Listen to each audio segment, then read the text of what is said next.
In this lesson, we'll learn how to use the automatic plane positioning feature to quickly establish new perspective planes.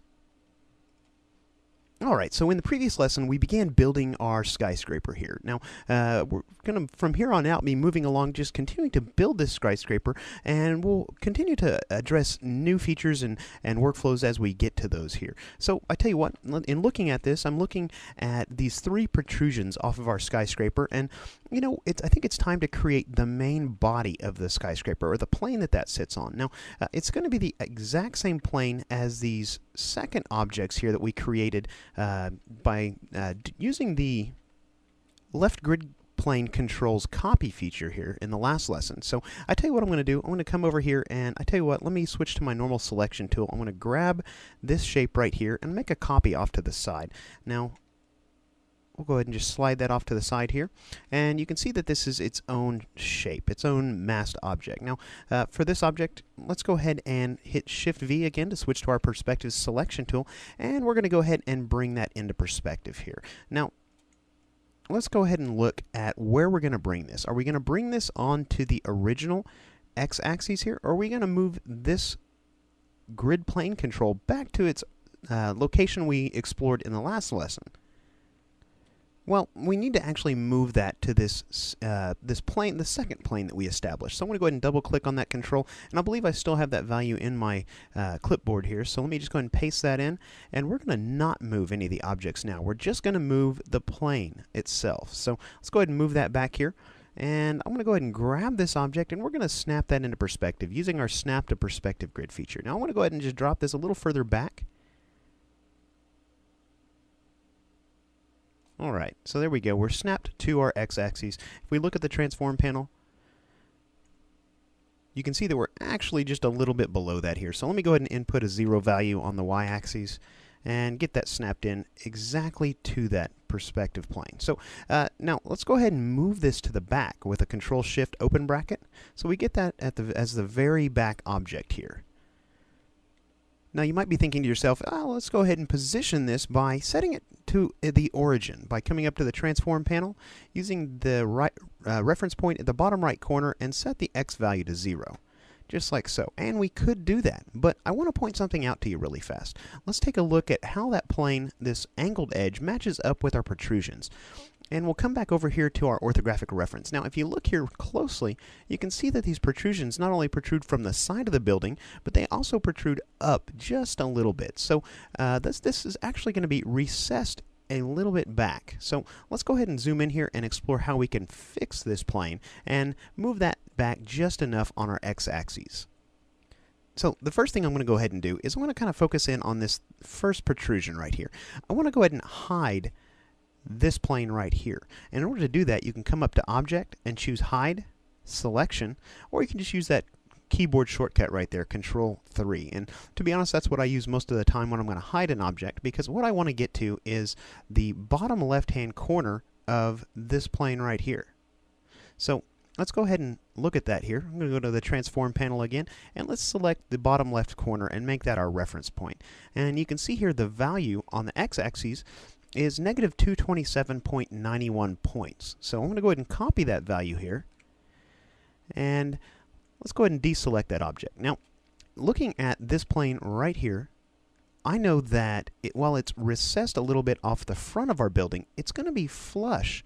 The back side of it is actually flush. So let's go ahead and, with this plane selected, let's go ahead and come to the Transform panel and paste that value into the x-axis here, based on this bottom left corner reference point. So I'm going to go ahead and paste that value in here, and we're going to hit Enter, and we're going to move that back just a little bit. So I tell you what, let's go ahead and zoom in and just kind of check the basically what we've done here. You can see now that those protrude just a little bit above that plane.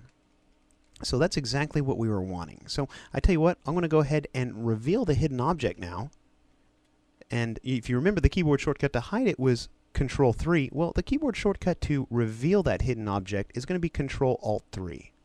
Or you can also come up to Object and choose Show All right there. So we'll just go ahead and use Control-Alt-3, bringing back our hidden object, and we've repositioned this plane into its new position, and we're ready to go. Alright, so let's go ahead and move on and explore the next object that we're going to draw here. So I want to come in here and zoom in, and I tell you what, let's go ahead and switch this left grid plane back to its 0 point. Alright, so we've got these protrusions pretty much drawn as far as two of the planes, but we've got some other planes that are going to be visible to us from this vantage point that we haven't drawn yet. And I want to go ahead and address these vertical planes on the inside of these columns right here. And this plane right here.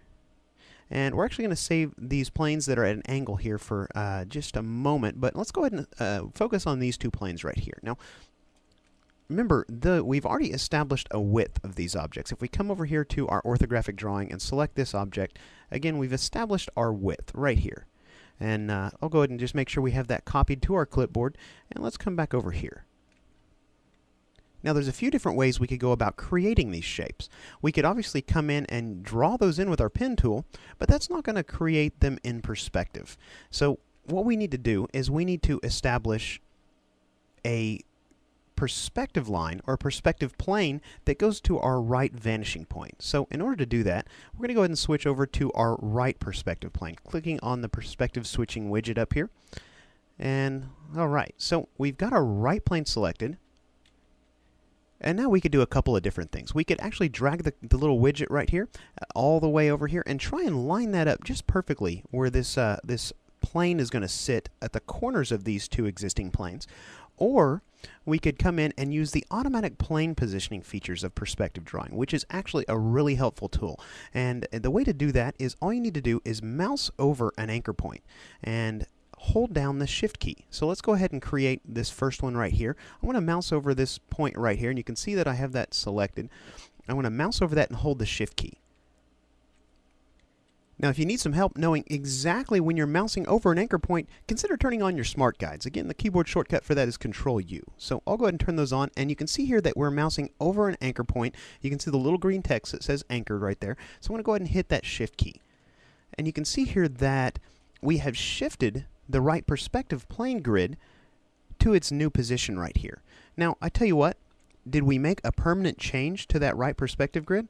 No, that's a temporary position change. So what we now can do is draw in our new shape right here. And as soon as we draw that shape, that perspective grid is going to go back to its original location. Now, if we decide we've accidentally shifted our perspective grid, we can actually just click out and away, or we can hit escape, and it'll go back to its original position. But I tell you what, let's come back over here and reposition that again using automatic plane positioning. And let's go ahead and draw in our shape. Let me go ahead and grab our rectangle tool using the M keyboard shortcut. And I want to go ahead and just mouse over this anchor point again, and we're going to start right here. And I'm going to draw that in, and you can see that we're using our smart guides again to know when we're over that second anchor point. And we're just going to draw this shape up. Now I'm going to go ahead and drag that up a little bit. We'll actually modify that shape here after I zoom out, but I'm going to go ahead and release that there. And grab my perspective selection tool again using Shift V. And we'll go ahead and grab this center control on this top edge and continue to drag that shape up. Now, let me go ahead and change the color of that so it has a little bit more contrast. We'll go ahead and switch that to a little darker color here, just like so. Alright, so we need to go ahead and drag that up a little bit more here. I'm going to go ahead and continue dragging, and we've got a corner right here. It's a very subtle corner. It's maybe kind of hard to see, so we'll just zoom in nice and tight on that. And we'll drag that up, and we're not going to have any kind of a snapping feature to help us here, so I'm going to eyeball that and just make sure we get that exactly where we want it. So that looks pretty good. Let me go ahead and zoom out now. And notice here that our perspective grid for this right plane is back in its original position, and it went back to that original position as soon as I released the initial shape that I drew for this face. So we're going to go ahead and repeat that process again for this face right here on this column. I tell you what, let me go ahead and mouse over this anchor point again and hit my Shift key. And again, you can see we've shifted that perspective grid. So we'll go ahead and again draw in this shape using our rectangle tool, and I'll mouse over this intersection right there, that anchor point, and we'll just draw in our shape.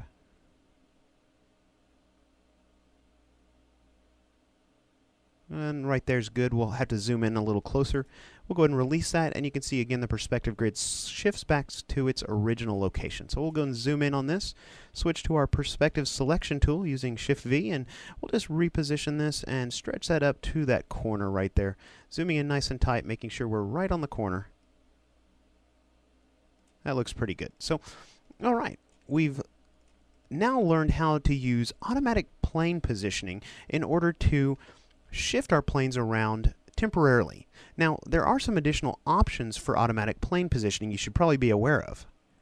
And we've actually already seen those options, but we kind of skipped over those. So I tell you what, let me come over here, and it looks like we've actually shifted the viewing mode for this horizontal grid plane. So let me go ahead and alt-click on that to bring our grid back. And let's go ahead and double-click on either one of our perspective tools again, accessing the perspective grid options.